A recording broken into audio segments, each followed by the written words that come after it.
what would be simple and yet powerful tip that you would like to share with the audience so that they can leverage CRM and close deals faster? I probably get 15 a day that are like, hey, I'm a video service company. Okay, great. Good for you.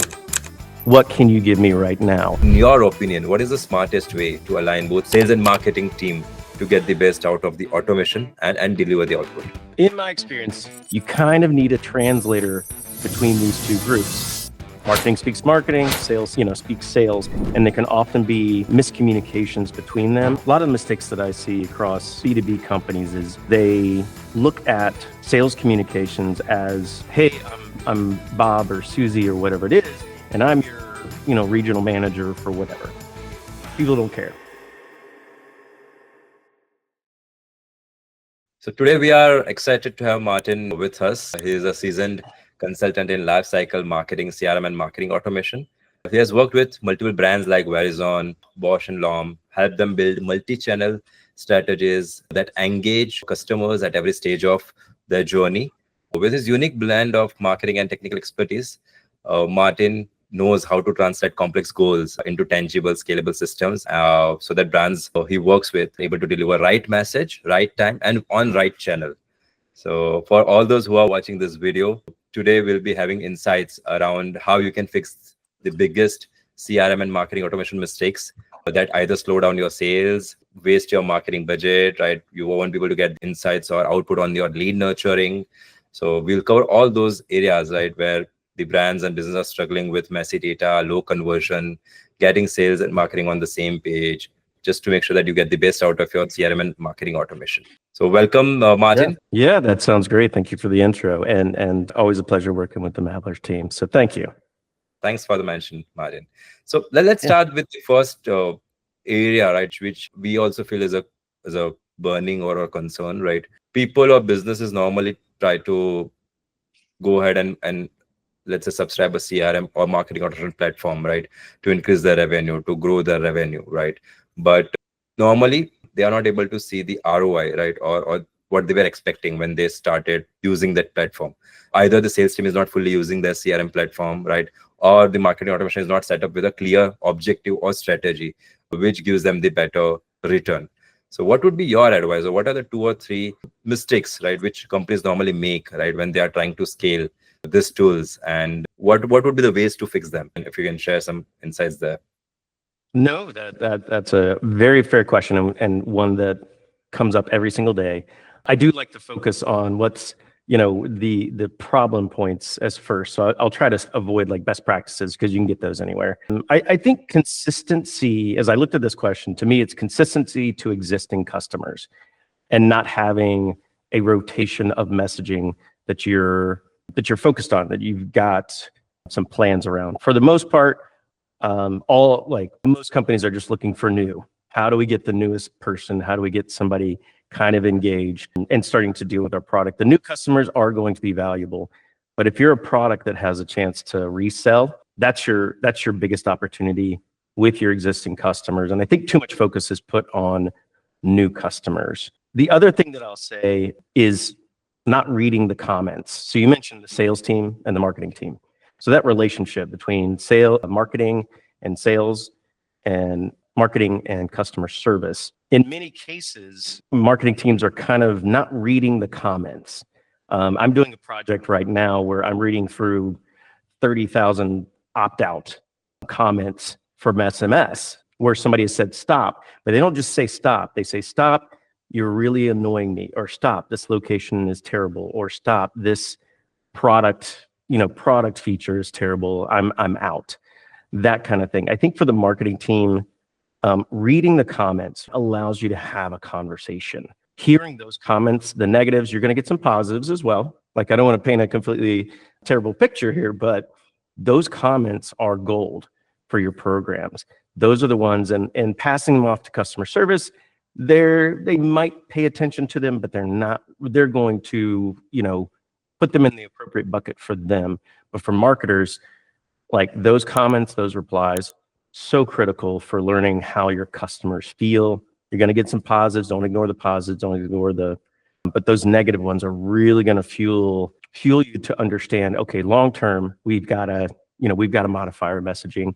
And then going back to the first point again, I'll make the first point twice. The other one is your existing customers, especially if an upsell, are going to be the ones that are going to pass you along, show that you have a good relationship, and you're going to show them a lot of love in what you do. Having a brand relationship is really key there. We also agree when we are working with our customers and who are managing the marketing or automation or the CRM side. But one point which I feel should definitely be emphasized on is understanding the sentiment of your audience, right? You should make sure that you review their comments, you review their replies, because that will give you a clear picture of where your marketing stands. So great to hear those feedbacks. Yeah, great. And your existing customers are your best source of knowledge for your new customers as well. So yeah, definitely something cool. Which businesses should focus on rather than just moving towards bringing new customers and new people on their ecosystem or the tech stack. It's better to always focus on where your existing customer stands. Great. Let's move to the other part of this CRM, right? I'm not sure this sounds like a easy one or like a question which you might have found again and again, but we have come across this scenario multiple times, right? And many businesses, right, normally relies on generic email drips, right, which is not customized for their brand, their offering, and their processes, right? They try to just copy which is already there in the market, set up that drip, right, move so that leads can be moved from one area of the funnel to the other. But that normally tends towards poor engagement or long sales cycle, and then there is a conflict between marketing and sales because of the lower conversion rates. So would love to hear from you, right? If someone wants, for a brand or a business wants to build an advanced lead nurturing system, right, what one strategy that has consistently worked on turning cold leads into a sales ready opportunities? Yeah, I think the biggest thing is identifying your gaps and your blind spots. In many cases, this is for lead nurturing. You're starting off by kind of mass communication or not having a good idea of where you'll have like a bulk audience that you're communicating with. And in many cases, those audience members are in multiple stages of development. And I think for the marketing team, it is very good to have a great relationship with your data team and analyzing your data team's audience, right? So the little independent fields that tell you, okay, this customer's in this stage, but you're really missing a few stages, or the data analyst or someone like that. In many cases, I would say the marketing team needs to hire their own data expert for customer audiences if you can, or get a consultant or whatever you can do, because the data team is off doing a lot of different projects that are not marketing related. They're fixing the plumbing and trying to get all the internal systems working. So they don't have a ton of time for marketing. So many times marketing kind of sits as an island. We can outreach for data and for feedback, but we've got to double check everything. So having that data person on your team to identify those gaps, because nurturing leads is it's going from, you start off in these batch communications, and then the more you break those audiences up, the smarter you can get with your communication. Did somebody come in through social? Did somebody come in through, just a refer a friend, which is an ideal situation. So for lead nurturing, the most common thing that I see is bad data or audiences that haven't been segmented enough in the lead nurturing stage, in order so you can see, okay, this, the engagement level, and, what do we know about them? Splitting that bigger audience up into smaller groups is going to give you the biggest benefit, in my opinion, because you can now say, oh, hey, you saw us on, this platform, or you came in through this channel, and you can make that, I'm sure we'll talk about personalization at some point, and I'll bring this back up. But knowing that audience, having great data team relationships, or having somebody on the data team or behavioral scientist or someone on your team that can double check all that data, get into the weeds of each customer, especially in that first initial interaction. I think too much focus is put on the creative for lead nurturing, and it's a big batch that goes out. Splitting that group up, to me, in terms of stages, tends to have the biggest payout. So you mentioned about bad data, right? And when we are talking about it is common to hear that businesses normally treat CRM as a data dump, right? Mhm. You use Yep. CRM as a database, right? Which always is not structured, right? It is an unstructured data. You struggle with cluttered pipelines, lack of real insights and signals, right? Which is required for salespeople to go ahead and close the deal. You have worked with AARP, right? When you Yeah. managing the or working with them in implementing CRM strategies, right? Which were helping the sales team to become more efficient. So, what would be your advice or or simple and yet powerful tip that you would like to share with the audience so that they can leverage or optimize the CRM and get and close deals faster? Yeah. And that sounds like a very B2B question, Yep. which is totally fine. B2B is about relationship, and a lot of mistakes that I see across, my B2B companies is they look at sales communications as hey, I'm Bob or Susie or whatever it is, and I'm your, regional manager for whatever. People don't care, and they don't have that much time.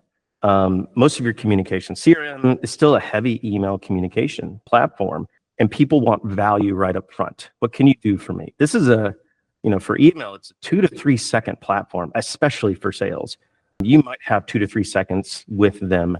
The days of newsletters and recapping everything that you've done, they're kind of out, at this point. And a bunch of different companies still have that expectation that email is the location. And I think for the most part, what you're doing is you're trying to move someone off of the communication, move them quickly, especially for sales.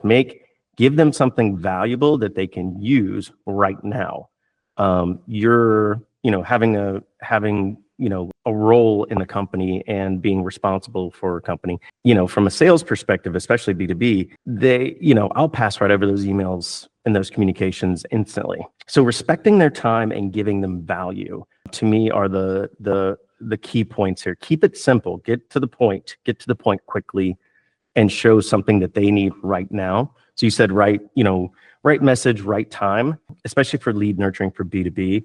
It is, here's what I have for you right now that you can instantly use. Avoid white papers, keep it simple. It does not have to be long form communication. It's little touch points that show you care. It's a one-to-one relationship, and you're giving them something value instantly. They'll follow Definitely. up if they want to. Yeah. There's no amount of email communication that can get somebody to like your product. I probably get 15 a day that are like, hey, I'm a video service company. Okay, great. Good for you. What can you give me right now? Is it what you've learned from, it's much like this call. What have you learned? What's important to you? It doesn't have to be, you can send me to a blog if you want to, but I want some quick valuable, and then I'll investigate on my own. As we know, B2C is a much quicker platform for, purchase behavior, and they're either in or they're out. B2B, you're definitely thinking about a year's worth of communications when you get a lead, whether it comes from an expo or whatever it may be. Yeah. So definitely B2B is more of a longer sales cycle, Sure. but one should not forget that it's always about adding value to your customer or giving solution to them rather than doing that hard sale, because that is not going to work for sure. So let's talk about the terminology which everyone says they are aware of, but they hardly know how to implement: personalization, right? Many companies and brands always say that they are aware of personalization. Their marketing automation strategies are following extensively around the personalization part, but it is nothing more than first name, right? The basic personalization, right? It's not more than that. In our opinion and our learning so far in the CRM industry, personalization is more than first name, right? You need to go deep into the data. You need to understand the journeys, the touch point of your customer, right? What all areas they are going to go through, and then try to focus more around on where you can have those right personalization and right messaging, which helps you to deliver the maximum. You have been working with multiple brands, right, and providing them CRM strategies, and you also help them build personalization strategies which actually drive engagement, right? So would love to know what's one tactical way businesses can personalize their marketing without overcomplicating things. Yeah, it's a great question. And yes, personalization's in the old world was first name, or we know who you are. I think the creepy factor kind of comes into play. And so you've got to balance personalization with creepy. But for the most part, most people are looking for something. I purchased this, or I'm a client, or I have this service. What else is a complement to that service? And having a model of products, also having a model of your audiences. So if you're more likely to purchase, or you purchased recently, understanding those breakouts of customers. It's like what we just talked about with the data team. Your data team is your best buddy.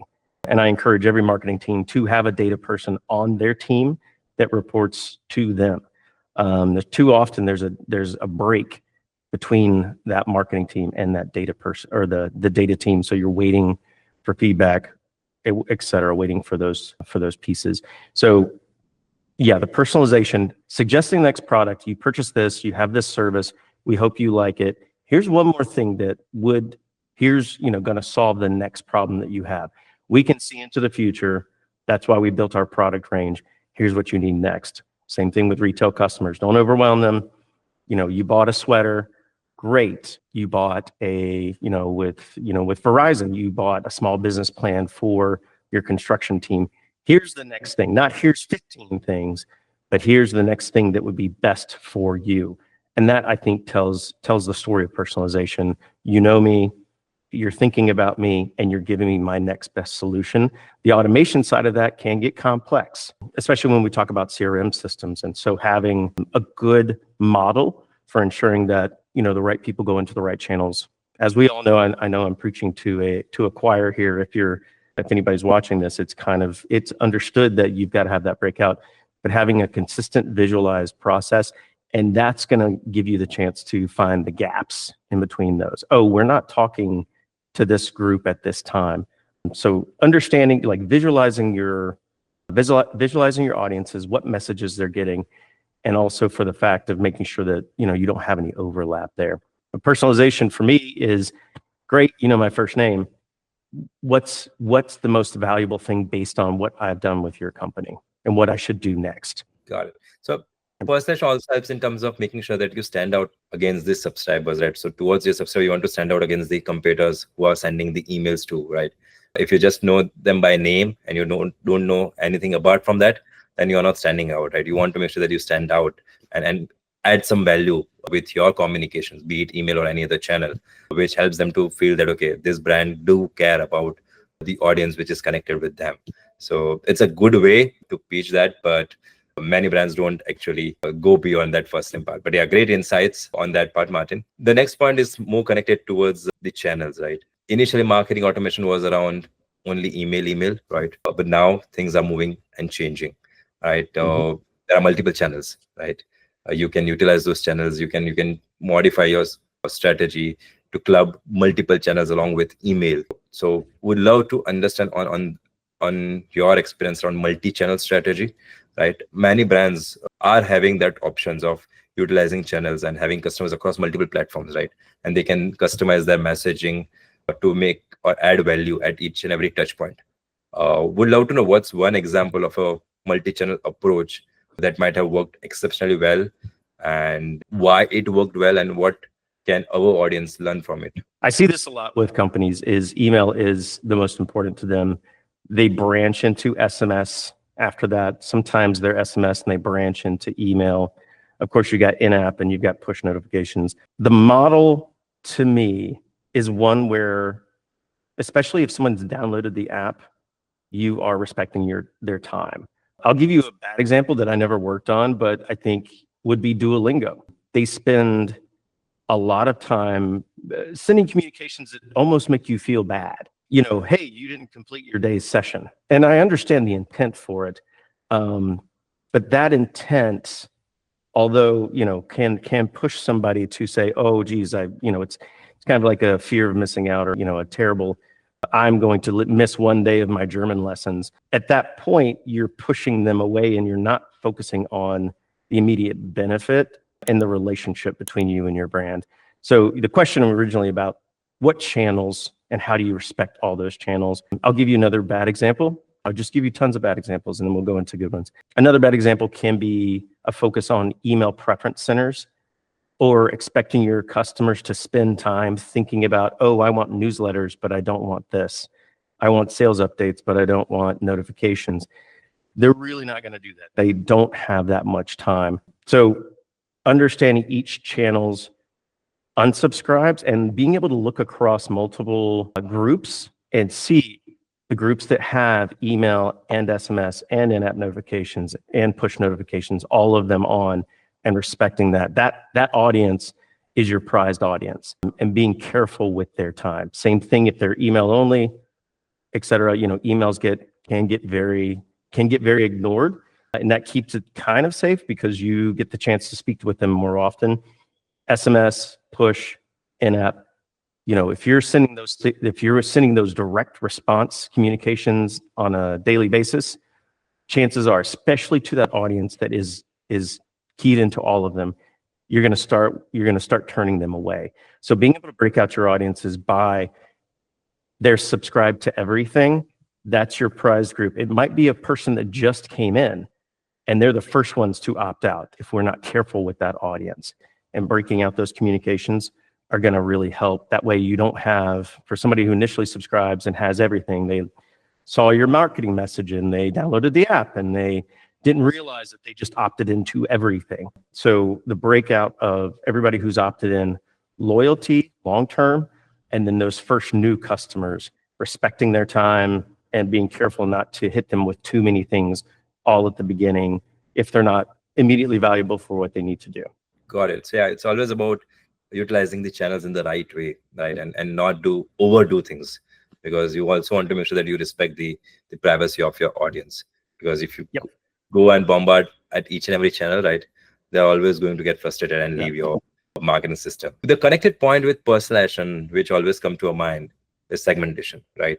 Because if you don't have the right segmentation, right, you won't be able to leverage the personalization in the right way. I would love to understand from you, right? Because marketing teams always try to focus on building right segments so that they can curate the right message and make sure that they get the better engagement. Because most of the marketing team wants to focus on better engagement and don't want to have those lower engagement campaigns, right? And waste the marketing budget. How can business use segmentation to improve marketing performance, right? Because segmentation is the key. It's not about just bombarding it to your complete audience list now. Yeah, absolutely. And I think you've already answered the question. It's having a respect for those audiences and a full division of them. For many of my clients, I'm pulling 10 to 15 audiences a day and seeing how they break out. One build for one audience is not going to work. And going back to, if your data's bad, your groups are going to be bad. You're not going to be finding somebody in the weeds that is that great opportunity that you don't know about. So yeah, segmentation, I think it's nothing new for anybody. We know segmentation is important. I think it's that mapping, and once again, that relationship with your data teams and breaking out each audience. Have you broken it out this way? Have you broken it out that way? And often when audience building is one of those things that kind of, you might get, build a list one time, one way, great. Build it 5 ways in the testing process, because so much of what we rely on is the consistency of data and having a lot of audiences, especially when you're negotiating with your CRM platform. Make sure you've got plenty of room to build out audiences, because building it 5 ways is going to teach you a lot more about your audience size, et cetera. Are they opted in? Are they opted out? Same thing we talked about when it comes to, who's opted in for how much. The more segments you can get, it will be overwhelming at first. But the more you divide that audience up, the more you get a picture of, okay, well, there's only 5 people in this list, and there's 1 million in this list, and we just changed 1 or 2 things. And starting off with a good plan for that, but it's a lot of test expectations, test your data, trial and error, and it's going to be irritating. But the best part is that once you get those key segments in place and you've questioned all the individual fields of data that have come in on an individual group, you understand them a lot better, and they become your more consistent audiences. Yeah, definitely. So it's always about making sure that you don't overdo the segmentation, right? Because you want to make sure that your audience is not highly overlapping across multiple segments, because then it's always difficult to remember that, okay, you are not targeting the same audience again and again via multiple segments. Yep. So whoever is planning that segmentation needs to make sure that they have the clear visibility, they plan it out in the right way with right conditions and right factors, which helps you in better segmentation. One key area I would love to also discuss more around is data, right? And you have already mentioned a good amalgamation of both marketing and data team, right? You need a data buddy or a data team which Yep. helps you in leveraging the data in the right way in your marketing system. So businesses normally focus on, and you mentioned it right, business normally focus on getting new customers acquire, right, and neglect the existing customer. And when we talk about neglecting existing customer, it's more about retention, right? Because retention is the key. If you don't retain your existing customers, you won't be growing. And since you know the ins and out of the customer retention, right, what's one data driven strategy which you would recommend or which you would focus on to improve customer LTV and also help in getting better retention? Yeah, I would say, we've talked about data team as the initial resource for helping understand the data fields that are being fed into the CRM, which is always critical. Your data lake is going to have a massive data, but the data team also as your attribution, direct attribution. And when I say that, because with marketing also comes the challenge of, did this communication make so many sales? And I think having, we talked about data as coming in data as really important, but having the recourse of data to be able to see this individual person. And I think you've got to have the success that I've seen, or the best models that I've seen so far have been ones where you have 2 to 3 levels of attribution, and your C-suite or your upper level teams that are watching marketing have expectations for what you'll be providing back to them. The first thing is going to be, oh, did this specific communication drive this many sales? You do have to have a data person on the front and the back. They are the bookends for that. Reporting from the marketing side is very much attribution. Hey, over this, we can see that purchase was made during this 7-day window when we were communicating with this customer, with this group of customers. 7-day window, direct attribution, and purchase attribution, having 2 to 3 of those, and your upper management is aware, okay, there is value in attribution. I might see 3 or 4 emails, I might go to the website, etc. But they'll often look at that and be like, well, how many direct sales? So building those models very early and building the expectation of what marketing is doing, because all those little touch points add up to a final purchase or to an upsell. And if you don't have that expectation and that model early on, that's where most teams are going to get frustrated with the marketing team because, oh, well, what did you do for me lately? What did you do for me today? And each one of those communications, so setting the model of those attribution lanes and multiple attributions, this, in addition to direct purchase, are going to really help you show the value of what you're doing for your market, from your marketing automation, CRM. Yeah, so I think for the most part, setting expectations, that data person not only being on the front end, but also being there on the back end to see how that audience played within the data lake. You're only going to, it's like CRMs, you're going to get a portion of the data, but you're not going to get all of it. And you've got to either have a data resource that's feeding you kind of you talk about the garden hose or the fire hose. Most CRMs are not going to be able to handle the fire hose of data that comes from a data lake.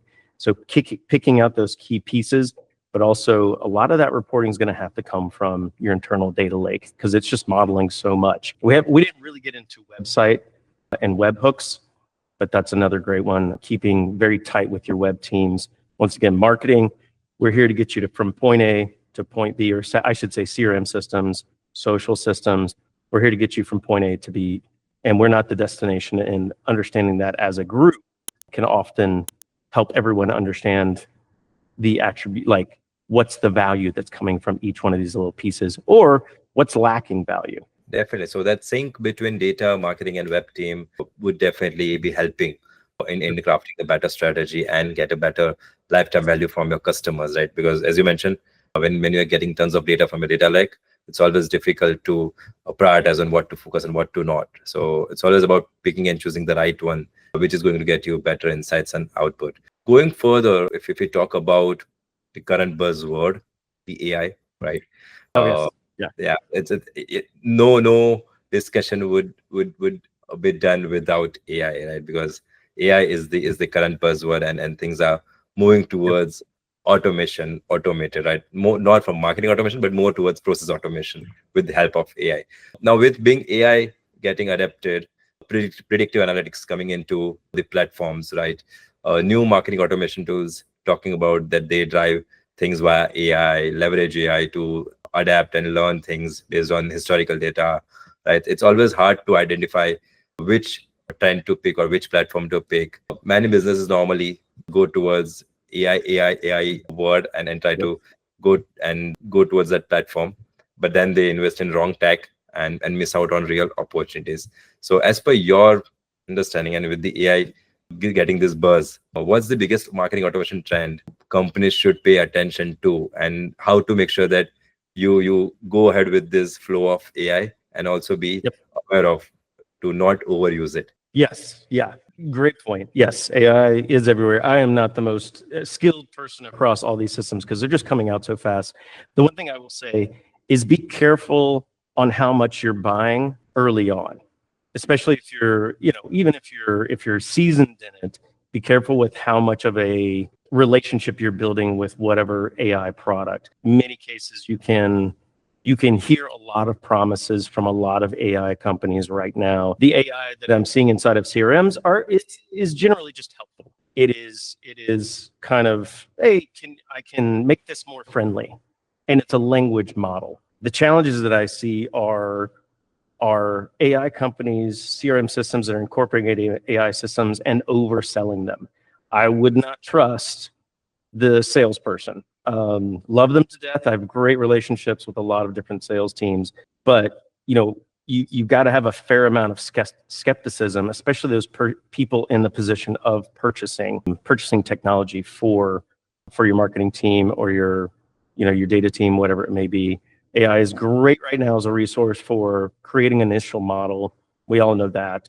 Just be careful with how many promises you kind of expect from the AI software that you're purchasing, or even the free ones. A lot of them have a lot of great features, but they are, in my opinion, a lot of them are over promising at this point, or they've had one customer with one experience, and they might not be spending, you still have to have a personal touch from the technology team. If they're a team of two, you're not going to hear back from them on, okay, this is not working the way I expected it. It's not.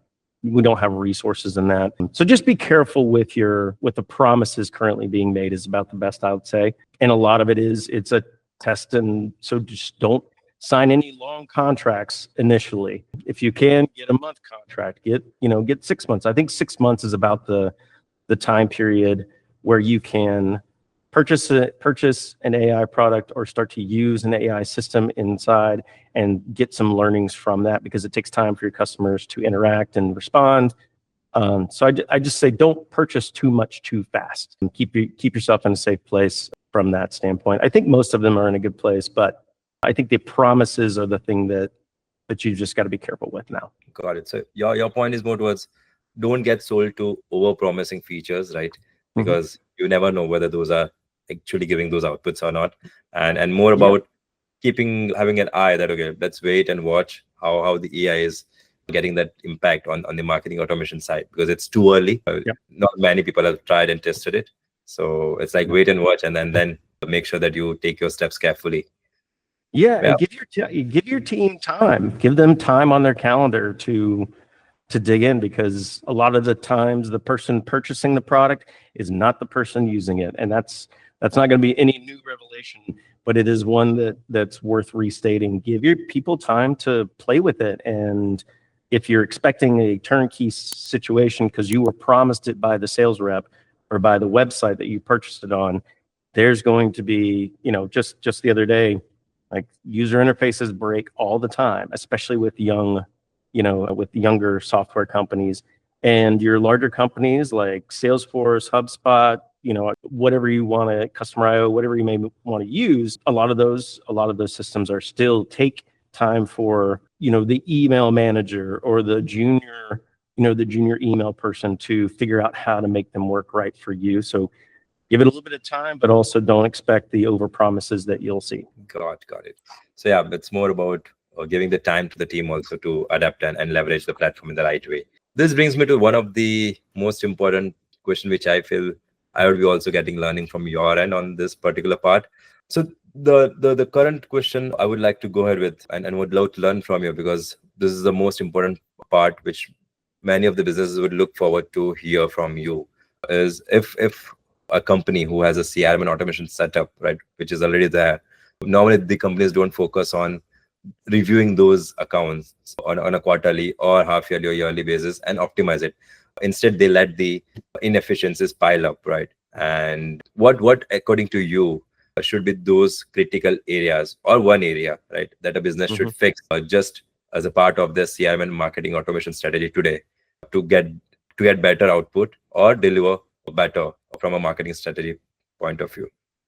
Yeah, I'd probably say we talked a lot about data scientists, having a great data relationship team, removing consistency, and I would not be afraid to turn things off. And that's probably the one crutch that most of us deal with, is we're afraid to turn off something because it's giving us a 0.1% over here. But in the meantime, it's not progressing, it's not improving. It takes a little bit, and every company is going to be comfortable with this. And especially because each company is so specific. I wish I could point just to one thing, but each company that I deal with, it's if they're starting from scratch, they need a plan to revise, like set time to revise in the future. We're going to come back to this, right? To your point, consistency can be a great thing, but it also can be something that kind of burns you. Turning off a system, and especially having the idea of, let's turn this off for a little bit and see if it actually impacts numbers, because you're giving a little bit of a break to with a plan to come back to it, but you're giving a little bit of a break to see, was it actually having the impact that it was? But as marketers, we love turning things on and kind of letting it set and go, because it makes us feel good, and we see we can show clicks and engagement and app opens and purchases that we can attribute. But turning it off for a while is going to give you a chance, one thing at a time, to analyze it. The other thing that I would say is bring in a specialist on one particular thing. You and I are both specialists in our world.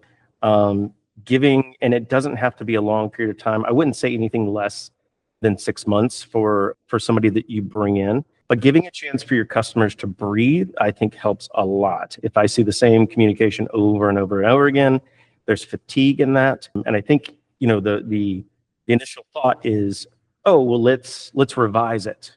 Turn it off for a second. Let's see the impact to the business before we turn it back on again. Then you can make a little bit more of an educated guess, because it's been running for 2 years, 3 years, whatever it is. Then you've got some data that you can work with. Same thing with holdout groups. Have a group of customers that you're not communicating with and that aren't on that track, so you can see the impact. When you turn it back on again, now you've got a chance to see, oh, hey, we did some revisions, we have some plans, and we can launch a new series. Especially for, I work with financial companies, and a lot of companies that have just the one product over and over and over again, and they're so afraid to turn something off, let it sit, then turn it back on again. Give some resting time. And also these workflows and these communication series where you have, let's say, 10, 15 communications over 2 months. All of those deteriorate over time. Like a customer in a flow, if they don't want to buy it right now, hitting them up next week or the following week might get them, but really you've got a brief window of time when they're engaged. So feel free to turn things off, rebuild, just see what happens when it's turned off before you relaunch, and to give you time to look at that data.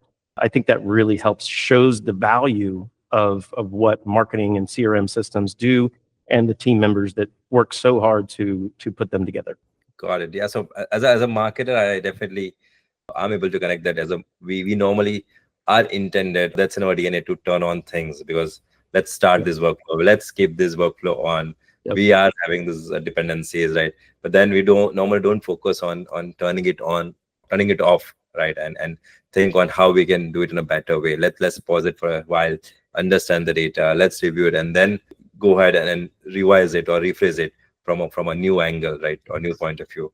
So that's definitely a good insight. The next one is the most important one, in my opinion, because it's more around the alignment between marketing and sales. And you would have heard it multiple times that marketing teams are focusing on and are able to generate leads, but sales team either often ignore them or not able to find value in those leads, which ultimately leads into marketing budget getting wasted, right? Or missed opportunities or revenue leakage, right? And without automation, most companies struggle to get sync between both of this team.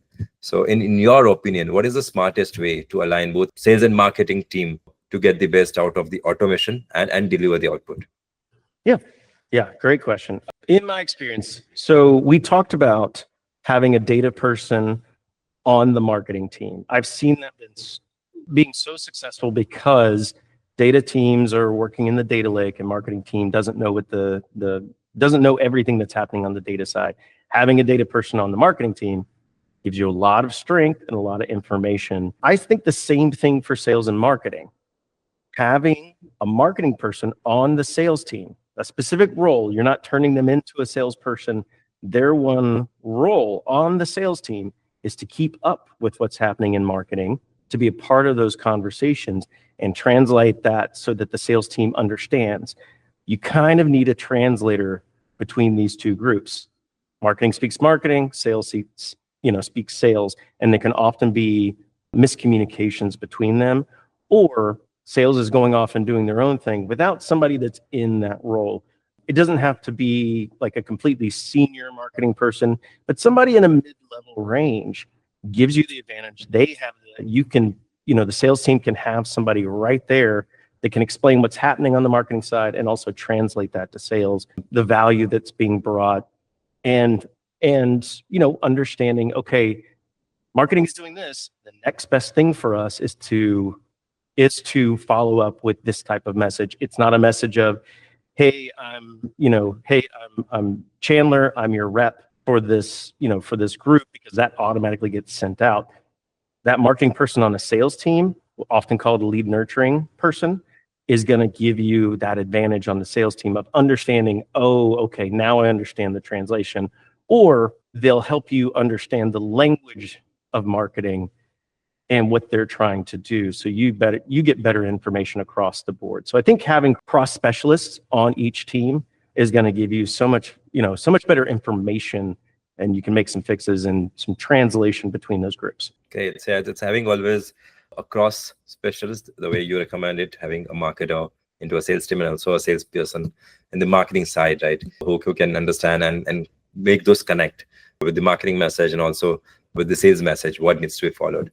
So yeah, great insights, Martin, and thanks for sparing this time to give us those good, insightful pointers around segmentation, be it lead nurturing, be it having a data team, right, which you are emphasizing a lot on the marketing side, and also making sure that how we can be aware of this AI buzzword and take some cautious and smaller steps before really getting involved into those AI-driven marketing automation platform. So great to have you here and great to get those insights, and thanks for this time here. Okay. Yeah. Thanks, Chintan. Always great working with your team, and appreciate it. Thank you, Martin. All right.